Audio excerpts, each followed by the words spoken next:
the show, it would be great, or, you know, if you could just say your own small prayer for those people, send out your healing prayers and your healing love to all of those people who are affected by that awful situation, this awful and terrible situation. So let's start, shall we, with our first question?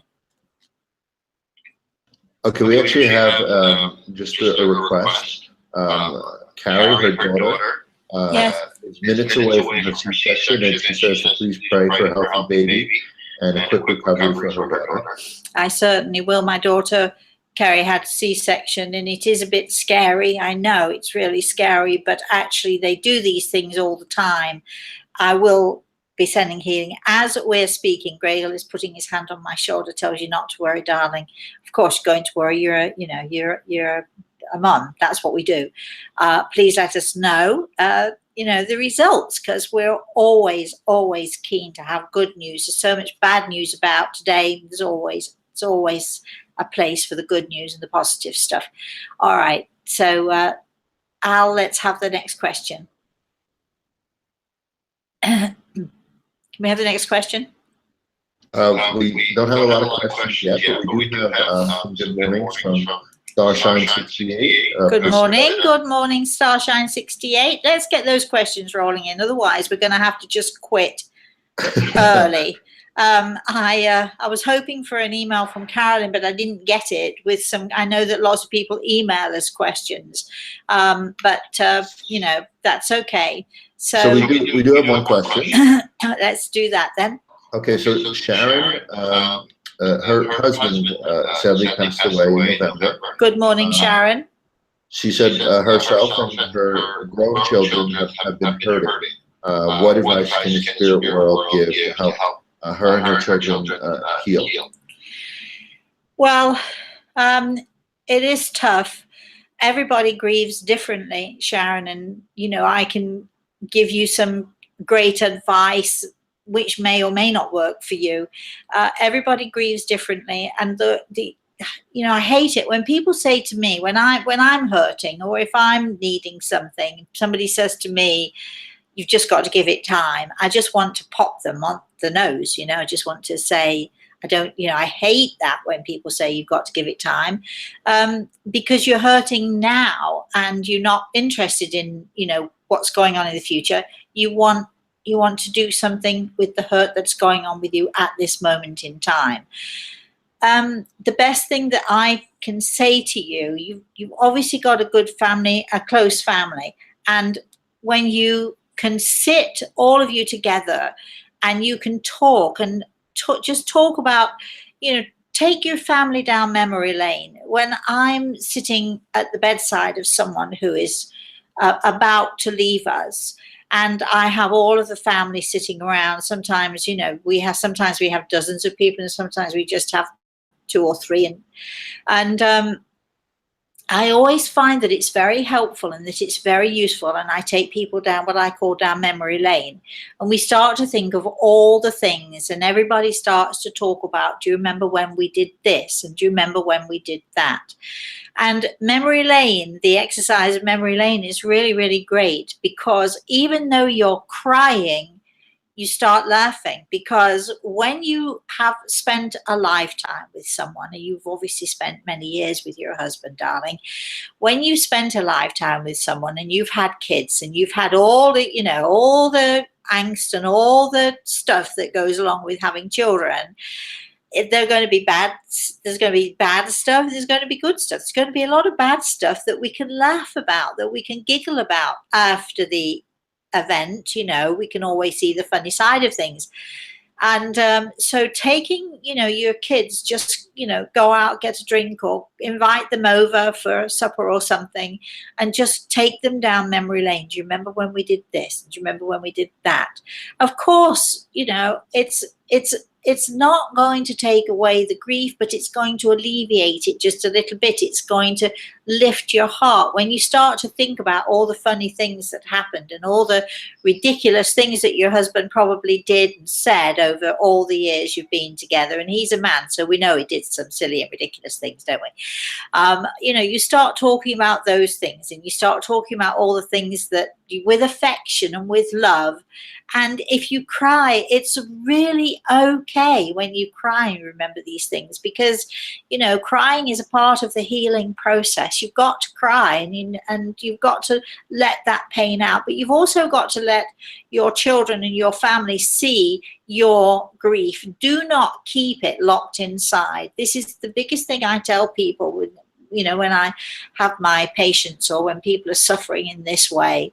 If you don't talk about it, then other people won't talk about it for fear of hurting you or upsetting you. But if you talk about it, what happens is then you give your family permission to also talk about it, and talking about it and reliving it and going down that memory lane and doing all of that stuff. The remember when this sort of thing happened, you know, remember when. And when you start to remember when, then you start to become a little lighter, and laughter fills you. And again, I'm going to tell you, the grief is a process and it takes time. You know, some of these people say to you, you know, glibly, oh, give it a year.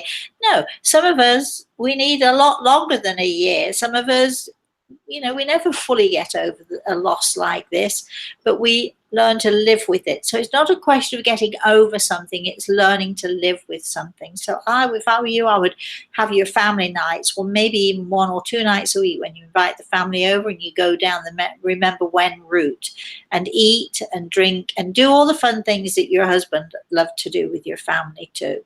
I hope that helps you, Sharon. Al, do we have another question?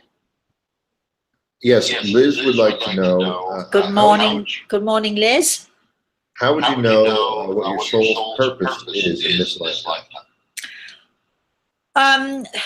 Well,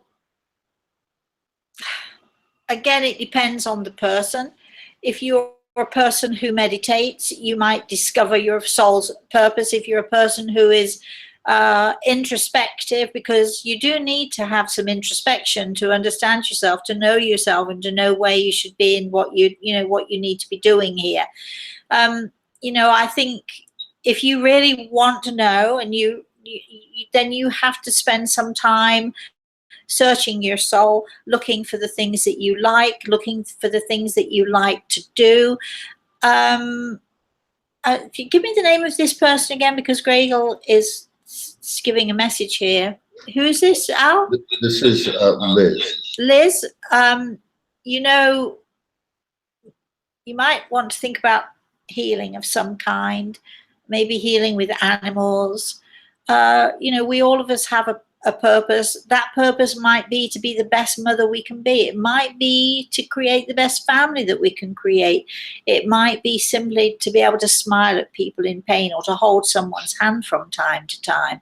Our purpose here is to learn and to grow. And in order to learn and to grow, we sometimes have to step out of our own selves, be introspective, see what it is. Are you a sensitive person? Are you a tender person? Are you a kind person? Ask yourself these questions, and then, you know, where are you the most kind? Where does your kindness and your heart shine? Is it with young children? Is it with animals? Is it with older people? Where do you shine the most? So, you know, ask yourself these questions, be introspective in that regard, and then, you know, take a look at where you shine the most. And if you start to do that, your soul will guide you. That's, you know, if you learn to listen to the voice of your soul and to listen to the heartbeat of your soul will guide you to where you need to be. But we don't all have, you know, great and, you know, wonderful and outstanding achievements to reach for. We don't all have, you know, sort of like massive goals. Sometimes our goal can be that we are quietly loving and gentle and kind, simply to our own family. And that can be our goal. It doesn't have to be, you know, an 8th or 9th wonder of the world. And we don't have to have necessarily people giving us accolades, you know, for what we do. We can do it. We can reach our goals and our purpose quietly. And so many of us do it that way. So, you know, trust yourself, trust your soul, learn to listen to yourself. Let's have our next question now, can we? So Emery says she is a medium, and she would like to know how you began your work as a medium. Well, I could just direct you to The Eagle and the Rose, Avery. Just off you go and read that book. I think, there are certain types of mediums, and some of us have that natural ability. I my story is so well known by so many people, and so I don't want to spoil the book for you. If you haven't read The Eagle and the Rose, you really should get it. If you can't get it, email us, Rosemary at Rosemary Altea, and we'll gladly forward you a copy. If you read that book, you'll find out all of the ins and outs of my journey. But I had Grey Eagle, who came into my life when I was 34 years old. It's at least 100 years ago. And he helped me, steered me, guided me. But I already had that ability, but didn't know what to do with it. And in fact, was absolutely terrified of it way before then. Since I was a little girl, I've seen faces and I've heard voices, and my mother used to tell me that if I wasn't careful, I'd end up like my grandmother in the Towers, which I was born in the city of Leicester in England, and the Towers, I think it's still there. It's this horrible, perfect building for a horror movie, I have to say. Lots of turrets, lots of towers, big old Victorian building that was, an asylum for the mentally challenged, let's say. My grandmother was put in there. My grandmother used to hear voices from time to time, and she, from what I understand, she was a voluntary patient because the voices frightened her to death, as you can imagine. When you don't know what's happening and all of a sudden you hear people talking to you and there's no one around, it can be absolutely terrifying, as I can testify. But she would put herself into this psychiatric hospital from time to time. I think they must have given her some sort of electric shock treatments or something like that. When the voices went away, when she felt better, she'd take herself out, and then when the voices came back, she'd put herself back in again. And my mother would always say to me when I was a little girl, probably at least every other week, if not every week, if I did something, or because I have these weird eyes as well. So and when I'm talking to the spirit world, or if I'm seeing something from the spirit world, my eyes do tend to sort of sink back in my head a bit. So I think my mother would see those same traits in me that she saw in her own mother, and she would threaten me very often. If you're not careful, you'll end up in the Towers. So to me, it was a very terrifying thing. It wasn't something that I ran towards and embraced, willingly. It scared the pants off me, and until Grey Eagle came into my life, I didn't understand any of what was going on. If you want to know more, it's a great story. Read The Eagle and the Rose, which was a New York Times I should say still is a New York Times best-selling book. And after it'll be 22 years this year in May, 22 years since it was published, and it is still on the bookshelves and it is still available. So it now well and truly is known as a classic. So read that book. Next question now, can we please? Yeah, so Linda wants to know if people continue. Good morning, Linda. If people continue religious beliefs in the afterlife. Oh, Linda, that's a great question. Well, a little story comes to mind. I was in, where was I? I was going to say Egypt, but that's not right. I was in Hong Kong, and I had a gentleman who came to see me. He'd heard about me. He'd heard about, the kinds of things that I did. And he was a very spiritual person himself. And I cannot remember what his religion was, but his faith told him and taught him that the moment we die, we're reincarnated. So he was very, very big on reincarnation. So he came to see me, and I think that he just thought we were going to talk about spiritual things. But as I'm sitting there, within 2 or 3 minutes, it was very fast, his father came through from the spirit world. I described him. His father gave his name, and I explained, look, I've got your father here, and the guy was scratching his head. Well, that can't be, because my father's been dead for 20 years. Well, he's here now, says I. Well, how can he be? Because he's reincarnated, so he can't be here because he's reincarnated. You can't see him. So I had to explain again, and describe again the man, which was his father, and his father gave him lots of evidence of his survival after death. So now, did the father have a change of heart? Maybe decided he didn't want to be reincarnated quite yet, or was he not able to? I don't know. I've no idea.